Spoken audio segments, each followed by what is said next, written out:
Hey folks, this is Z-Man with Kadesh Farm. I am out here with my girl Molly out at the property, checking up on her and wanted to make sure that she had some water. Well, it froze and we don't have any electricity on this side of the farm. So I've been looking at different ideas and I watched a video called Mad Acres Farm. And he had a video about using a bubbler, a solar powered fish bubbler, which I will be purchasing one to at least keep the water moving. I come out and broke the ice up, and I also watched another video, and hopefully I could go back and I'll give that young lady a shout out on the video. She said take salt water, put it inside of some containers, like a half a gallon or a gallon jug. I think it's 5 tablespoons for a half of gallon of water in a gallon container, and let it float. And the movement of it should keep the water from freezing. I'm going to try this out. I did take a lot of the ice out, and I may take some more because I think I may have too much ice still floating around for this to free float around in here. And basically, I'm assuming the concept is that the jug should be able to free float and allow it to, if I don't accidentally crack open my jug. Yeah, I'm probably gonna take some of this ice out for this jug to be able to free float around. But it's just part of life out here, dealing with farm life in the cold weather. I do not like it, but she seemed to be doing pretty good. We had a lot of pumpkins left over, a place where we typically buy our hay. They get access to a lot of pumpkins, and I brought her some pumpkins out. Every time I come out to feed her, I make sure I give her a pumpkin. We have a few pumpkins left for her to munch on, and she loves them. So I just hooked her up with the pumpkin, even though it's frozen. Molly doesn't care, do you, Molly? And she's just enjoying herself with the pumpkin. Let me get over this fence. Also, I kind of wanted to give you an update on some of the things I had to change. Over there, I'll just go over there, is the area where we used to have our water trough and where I did a lot of my feeding. I used to park my truck about where that pumpkin is right there. And when we had this season of nothing but just purely unadulterated rain, which we needed, I found out that this area, when we first bought the property, I called this Soggy Bottom. Evidently, I forgot. Because this is actually this area right here, and along through here where I have some ryegrass planted, it's soggy. We have a drainage ditch down further that way that pulls the water that is coming from the hilly area. The water runs down and settles in this field. Well, this area right here is soggy. So in order to keep from having bare soil, I had unrolled a roll of hay way back there in the back. I unrolled part of it, put it on my 4-wheeler, and I brought it out here. How in the world did that being get over there? Oh my God, the wind was that strong. Okay, sorry, I got distracted with how that bin used to be on this side of the wire, and it was blown over. Matter of fact, I have another bin that's out there. I need to get those. Forgot where I was at. Oh. Brought the hay from back there on my 4-wheeler, brought it up here, and just basically just spread it out on this open soil. You know, when you have bare soil, it's kind of hard to grow grass. So I went and got a bunch of hay and sprayed it out all throughout here. We also have tons of pumpkin seeds because this was the main area where we fed her pumpkins. I kind of did that intentionally so we can have some pumpkins growing out here. At our other farm, we have pumpkins probably growing every year due to us. There's a pumpkin seed right there. Just throwing pumpkins out for the animals to eat. And my kids have a wonderful time having pumpkins all over the place.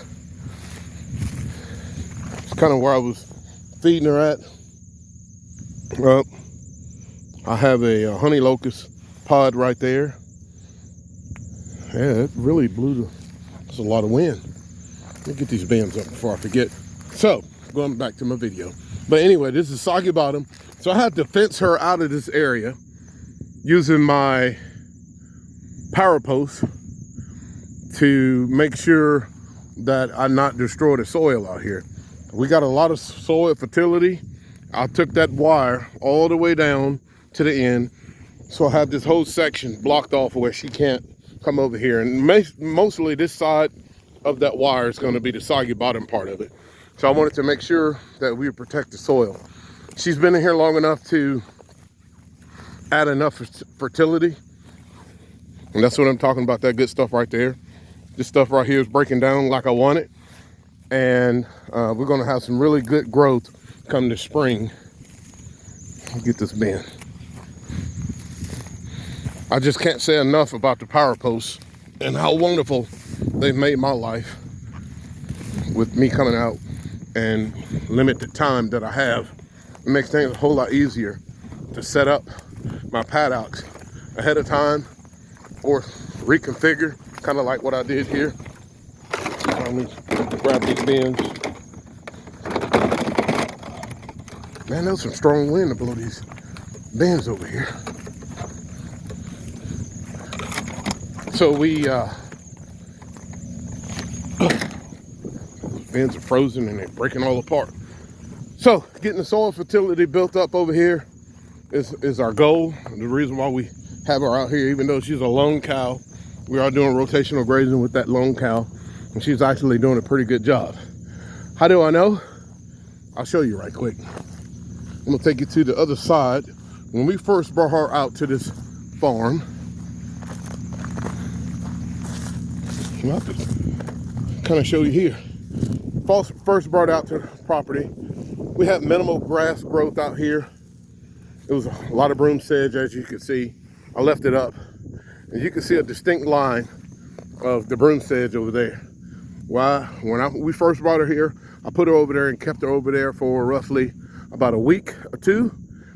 Then I started rotating her through different areas.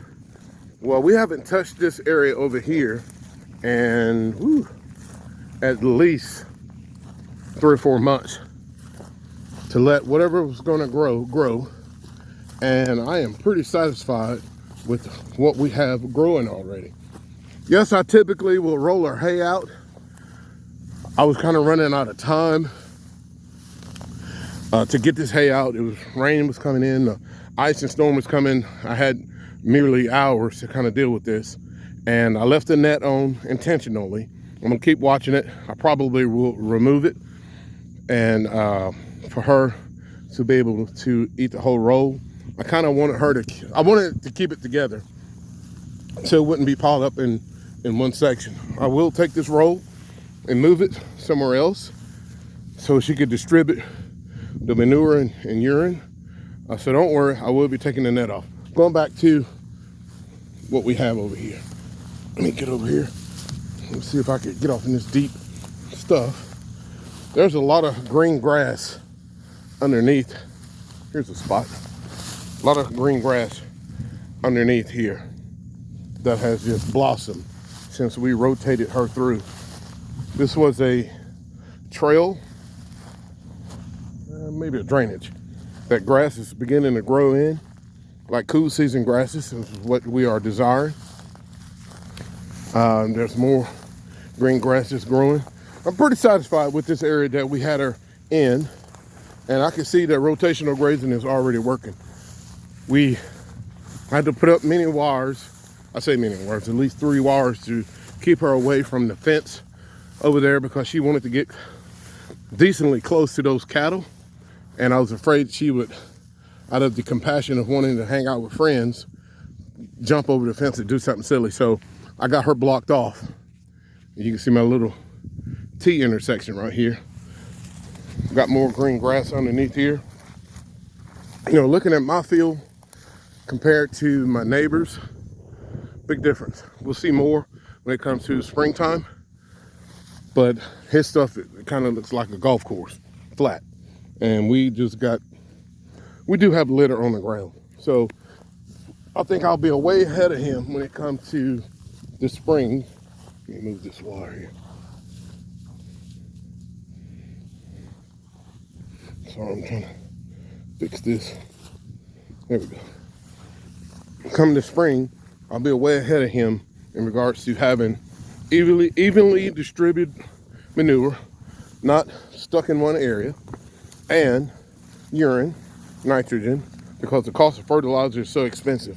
We got a lot of green grass that she's been munching on down through here.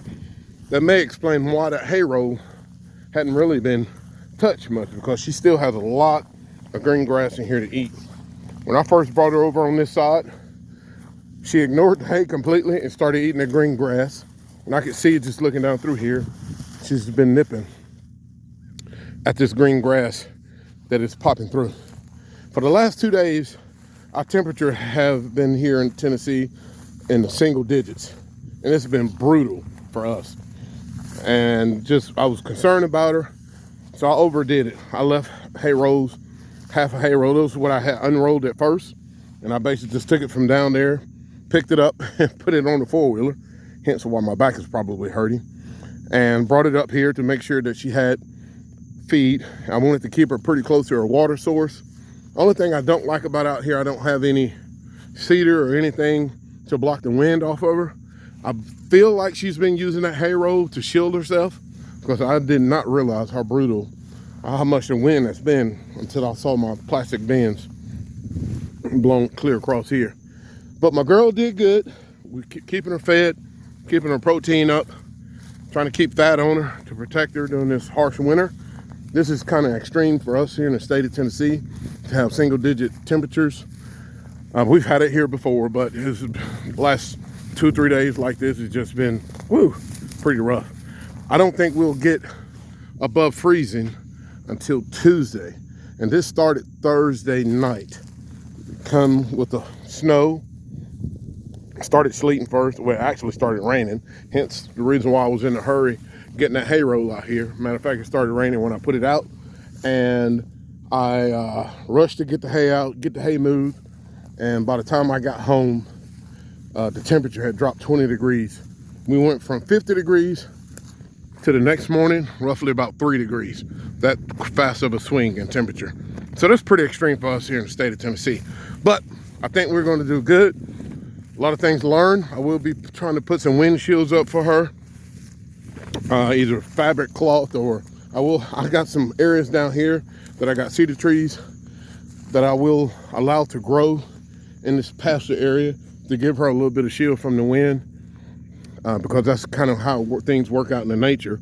If you look at all that cedar thicket, that's where the deer hide out at to protect themselves. But I'm so, hope my truck is okay. Change, okay.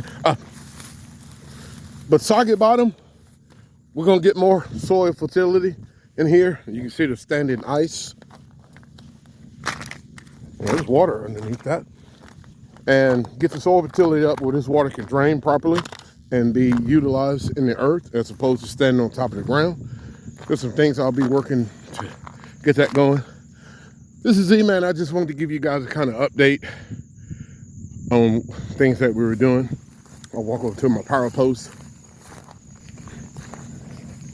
I'm telling you, if you're doing rotational grazing and you don't quite have paddocks and stuff set up and you want a quick way of getting things going, power post is the way to go. It's a very good, efficient, temporary way of getting fields set up. As you can see here, I got a line running up to my main line that's running from my solar that goes all the way down, and I fed off of that main line over to this line, and this wire, this spool here, goes all the way down to catch another wire that comes across, and I have 8 alligator clips to connect it. So all of these are hot, but various means that I use, but it's working for us pretty good. Man, this is gonna be some beautiful grass up in here come springtime. I've been rolling this hay out, trying to get free seed, putting Timothy grass, alfalfa, that's what she's eating over there. I kind of spoil her, that's our baby. And just doing things to make her comfortable. You know, it's kind of hard to be comfortable in 3-degree weather. It's kind of hard. But this is Z-Man. I wanted to give you guys an update. Y'all take care. This is Z-Man, and I'm out.